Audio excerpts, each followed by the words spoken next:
Culturally responsive math education started when I was a teacher on Haida Gwaii. I'm trying to think about how do I make this school mathematics in these textbooks relevant and connected to the lives of my students.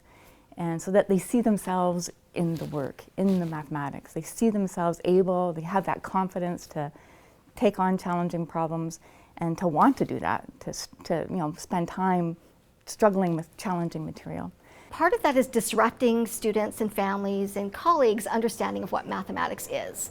So mathematics, for the most part, in North American schools, is a very Eurocentric perspective on what mathematics is and how it's defined. And so it's trying to broaden understanding of mathematics as a culturally embedded practice. It may not just be called mathematics. So when someone engages in weaving, or someone engages with a design, of an art piece, or they map out a route for their travels, they're engaging in mathematics, although it may not formally be defined as that culturally.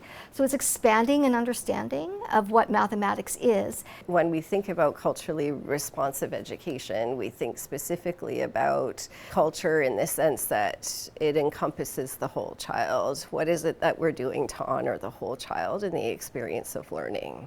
It is an opportunity for students to see themselves in whatever curriculum that we are exploring. It's a way to uncover and learn from the different identities in our classroom. It's an opportunity for students to have a bit of agency in the sense that they have some flexibility and choice in what they learn and how they learn. How do we welcome children or students to mathematics? And so, at a really very simple stage of thinking about that is representation in the classroom. And that might be from the materials you use, whether it's, books and images of children and families. It might be the context that you use. I have books in here with different languages. I have dice in the math studio that have different kanji and different symbols from different languages from around the world. And it's a welcoming identifier for students that they belong. I think in a math classroom in particular, I really enjoy engaging in explorations, and we do that through various selection of intentional resources. When we approach our planning for math on a daily basis, we're trying to think of ways that we can begin by having students invite their ideas and their knowledge first, right? So even if it is something that seems completely foreign to them, something that they never would have experienced necessarily in their life. So, taking something like a curve on a graph, for example, and to be able to take away the graph and look at the curve and say to students in general, what does this remind you of? And this allows a student to draw on their experiences and draw from their own lives. Maybe it's the arc of a shot in basketball, or maybe it's a slide, or maybe it's something that they saw in the curve of a branch of a tree, or in the waves of the sand on the beach, or anything that they might recognize. And actually, that those ideas are quite relevant in terms of its connection with the mathematics, and to have something that can illuminate what the purpose of the mathematics is. And it's not a difficult way to start, right? To go, now, just before we get into it, what does this remind you of? So draw on some of your ideas. And so students, who are really precocious in mathematics, and the students that are, feeling a little less confident, have something to offer then. We did a beading project a while ago, and I never beaded before, and I learned about that along with them. For them, it was just a really engaging opportunity to learn in a different way, something that they're not used to, and it was a great opportunity to introduce them to something that they hadn't done before. And then a few kids had connected with it because they had done that in their home or in their community or at their center that they go to. I am trying to do math in many different ways, and I think that it's allowing me to get to all those different kids who learn in different ways and who have different values. So when we were looking at coding and patterns, students had learned how to weave, they had learned how to bead. So we were using culturally responsive ways all throughout our whole year, and throughout planning to teach math and numeracy, made sure that that was incorporated in everything that we did. So it became seamless, and it just became part of the identity of our classroom and our community. And so if we were looking at weaving, we would learn stories of the woolly dog, or where things were harvested from the land that we were on. But then we also looked at Métis finger weaving and how to do that, but the patterns and the coding. And thinking about like a class when we did that, they'd say, oh, I've done 5, can I do more? And I'd be like, you tell me how to do it. Show me you can do 7 or 9, or keep building your weaving into a larger sash. And so students would then figure it out. So it was all about, how do I use what I've been doing and understanding the cultural relevance of it and the story and the process and the protocol, but then they were able to expand and demonstrate their learning and make those connections themselves. How do Indigenous perspectives and worldviews and pedagogies, what can they offer me in thinking about school math and helping me think more about the limitations of our view of what mathematics could be? And that comes from, I think, centering some of Indigenous pedagogies and perspectives, because many people think mathematics is culture free. And if we can sort of open our eyes and open our hearts and listen to other ways of thinking about what it means to do mathematics, we can be inspired by and be challenged in our own views.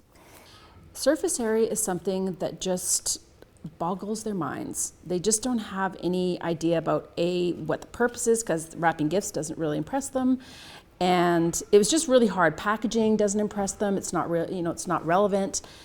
They really, for some reason, got into doing the baskets, and they got to make their own patterns. So we went out and we harvested birch bark, and you have to do it in the spring, otherwise it doesn't work. And we went out and we harvested. Before we went out and harvested, we made our plan, what do we want it to look like, and then they had to make a net for it, and then they had to plan how much birch bark, because again, you can't take too much birch bark off a tree. And we talked about how deep you want to go into the tree, so so many millimeters only, how many square centimeters do I need to have just enough for our basket without wasting. And the kids had this, they came up with, this is just one of the designs, and they all put them either in their lockers, or they had them on their desks full of things, or beside their beds with earrings, and they wanted to make more. They just kept on wanting to make more. But the kids were really into this, and then they were thinking of other things that they could use to make out of it, and how this is quite possibly better than, this is better than plastic, because we're not just going to the dollar store. Because the first thing was, we could just go to the dollar store and buy this. Todd, what are you thinking? I'm like, yeah, but what happens to that plastic? Where's that plastic come from?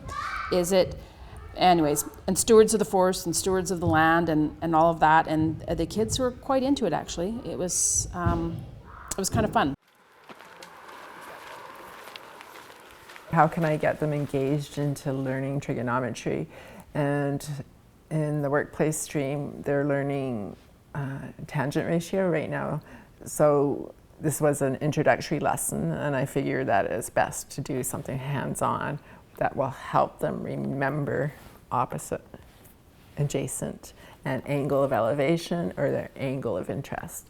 And by getting them and taking them to Kassan and Totem Post, because they all have somebody that's worked on there, or there's somebody artist in their family, and the kids always like to go to Kassan, so I like to do a little something that they like as well.